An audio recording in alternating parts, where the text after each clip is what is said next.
दोस्तों, जब नितिन गडकरी जी यहां बैठे हुए थे तो वो इस बात की चर्चा कर रहे थे कि देश भर के व्यापारी आज जंतर मंतर पे इकट्ठे हुए हैं और इतनी बड़ी संख्या में खड़े हुए हैं, इतनी बड़ी संख्या में आए हैं। इसके लिए मैं उनको बहुत बहुत बधाई देता हूं। मैं भी आप लोगों को अपनी तरफ से बहुत बहुत बधाई दे रहा हूं। आदरणीय अडवाणी जी हमारे बीच में आ गए, पार्लियामेंट को छोड़कर आए हैं, इसलिए कि वो व्यापारी हितों की बात करने के लिए आए आपके बीच में। अगर आज भारतीय जनता पार्टी की रीढ़ की कोई हड्डी है तो वो देश भर के करोड़ों व्यापारी है, जिसके कारण ये पार्टी आज खड़ी हुई है। मैं अधिक बात नहीं करना चाहता, मैं सिर्फ ये कहना चाहता हूं कि देश भर के अंदर अगर कोई वर्ग सबसे ज्यादा अच्छी प्लानिंग करता है, सबसे अच्छी सरकार चला सकता है, तो वो व्यापारी वर्ग है। ये मैं कहने के लिए नहीं कह रहा। जिस समय बारिश आई नहीं होती उस समय जो व्यापारी आपके यहां दुकान के अंदर छाते का इंतजाम करता है, वो योजना कोई और नहीं बनाता जी। बारिश आते ही आप छाता लेने जाते हैं, व्यापारी की दुकान में आपको छाता मिलता है। जिस समय सर्दी पड़ती नहीं है, सर्दी पड़ने से पहले अगर रजाई का इंतजाम कर ले, उसको व्यापारी कहते हैं। हमारे देश के अक्सर नेता ये समझते हैं कि व्यापारी का मतलब है वो लोग जो बड़े बड़े व्यापारी हैं।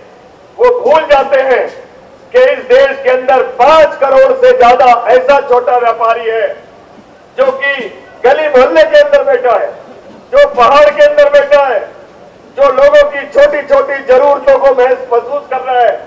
इसके लिए मैं आज श्री श्याम बिहारी मिश्रा जी को और घनश्याम जी उनके साथियों को बधाई देना चाहता हूं इस बात के लिए जिन्होंने इतना अच्छा सम्मेलन किया। दोस्तों, ये जो व्यापारी की बात मीटिंग हो रही है आज, ये मजबूर किया गया है इस सरकार ने। ये सरकार व्यापारियों के खिलाफ काम कर रही है, चाहे वो कोई सा भी नियम देख लो।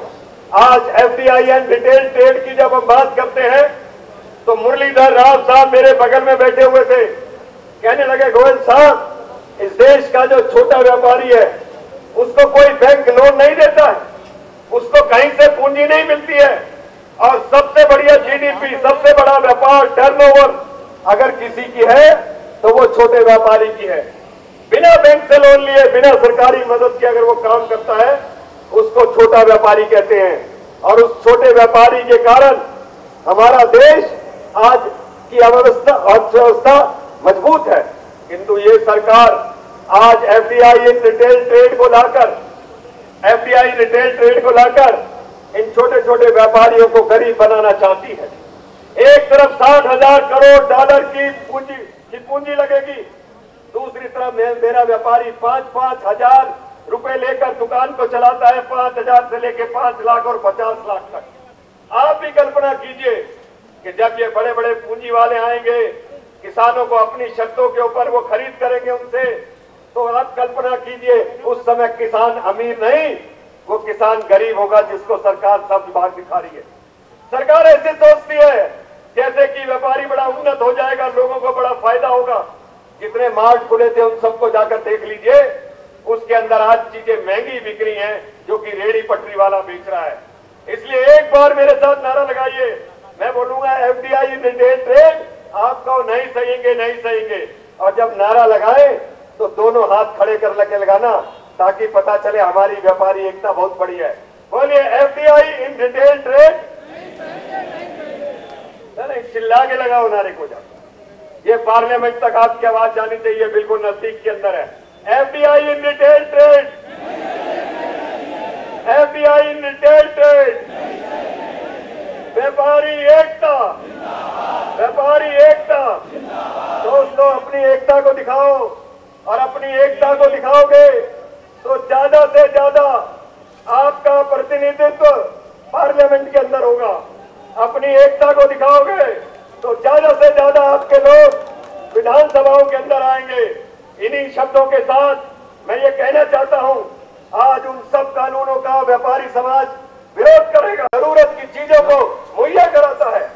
ये व्यापारी उन नेताओं की तरह नहीं है जो भ्रष्टाचार कर रहे हैं, चाहे वो कोयले का हो, चाहे वो कॉमनवेल्थ गेम्स का हो, चाहे वो टूडी हो। ये व्यापारी वो है जो सवेरे 8 बजे दुकान खोलकर रात के 8 बजे तक 12 घंटे बैठकर अपनी खून पसीने से उस कमाई को करता है। मैं उस व्यापारी की बात करता हूँ। परसों मैंने कागज का काम किया है, मैं कागज का व्यापारी हूँ। आप ही की तरह छोटा सा व्यापार शुरू करके मैं अपने व्यापार को आगे ले गया था। हमें व्यापार में एक चीज सिखाई गई थी, गांधी जी ने भी कहा था कि ग्राहक जो है वो भगवान है आपके लिए, और उसी शब्दों में हम ये कहते हैं कि हम ग्राहक को भगवान समझते हैं। और हम ये समझते हैं कि व्यापारी अगर भारतीय जनता पार्टी के साथ खड़ा हो गया तो 2014 के अंदर एनडीए के बीजेपी के प्रधानमंत्री को बनने से कोई रोक नहीं सकता। मैं घोषणा करना चाहता हूं। बहुत बहुत धन्यवाद।